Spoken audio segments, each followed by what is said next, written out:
ଅନ୍ନତା ପ୍ରସାଦ ରାୟଙ୍କ ଶ୍ରାଦ୍ଧ ଉତ୍ସବ ପାଳିତ।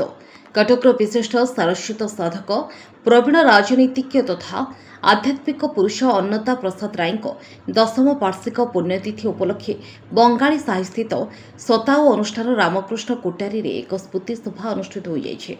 ଏଥିରେ ବିଶିଷ୍ଟ ବ୍ୟକ୍ତିମାନେ ଯୋଗଦେଇ ସ୍ୱର୍ଗତ ରାୟଙ୍କ ବଳିଷ୍ଠ ବ୍ୟକ୍ତିତ୍ୱ ନେତୃତ୍ୱ ଅବଦାନ ଉପରେ ଆଲୋକପାତ କରିଥିଲେ। ସେ ପ୍ରଗତିବାଦୀ ଚିନ୍ତାଧାରାର ପ୍ରତୀକ ଥିଲେ ବୋଲି ବକ୍ତାମାନେ ପ୍ରକାଶ କରିଥିଲେ।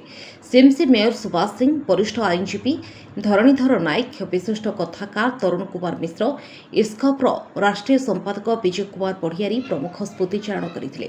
ଓଡ଼ିଶା ପ୍ରତିଭା ପୂଜା ସଂସଦ ପକ୍ଷରୁ ଆୟୋଜିତ ଏହି ସ୍ମୃତି ସଭାରେ ଅବସରପ୍ରାପ୍ତ ଲୋକପାଳ ନ୍ୟାୟମୂର୍ତ୍ତି ପ୍ରଦୀପ କୁମାର ମହାନ୍ତି, ଗୋକୁଳାନନ୍ଦ ପଟ୍ଟନାୟକ, ଆଦିତ୍ୟ ପ୍ରତାପ ଧଳ, ଇ.କେ. ଦାସ ବର୍ମା, ରାଜୀବ ଲୋଚନ ଷଡ଼ଙ୍ଗୀ, ଡକ୍ଟର ବିଶ୍ୱଜିତ ଘୋଷ, ସୌମ୍ୟକାନ୍ତ ସାମନ୍ତରାୟ, ଲକ୍ଷ୍ମୀନାରାୟଣ ଦାସ, ଭୁବନାନନ୍ଦ ମହାନ୍ତି, ଅରବିନ୍ଦ ରାଉତରାୟ, ପ୍ରମିଳା ଦାସ ବର୍ମା ପ୍ରମୁଖ ସ୍ୱର୍ଗତ ରାୟଙ୍କ ପ୍ରତି ଶ୍ରଦ୍ଧାଞ୍ଜଳି ଅର୍ପଣ କରିଥିଲେ। ସାଂସଦର ସଭାପତି ଡକ୍ଟର ସତ୍ୟରାୟ ଏଥିରେ ଅଧ୍ୟକ୍ଷତା କରିଥିଲେ।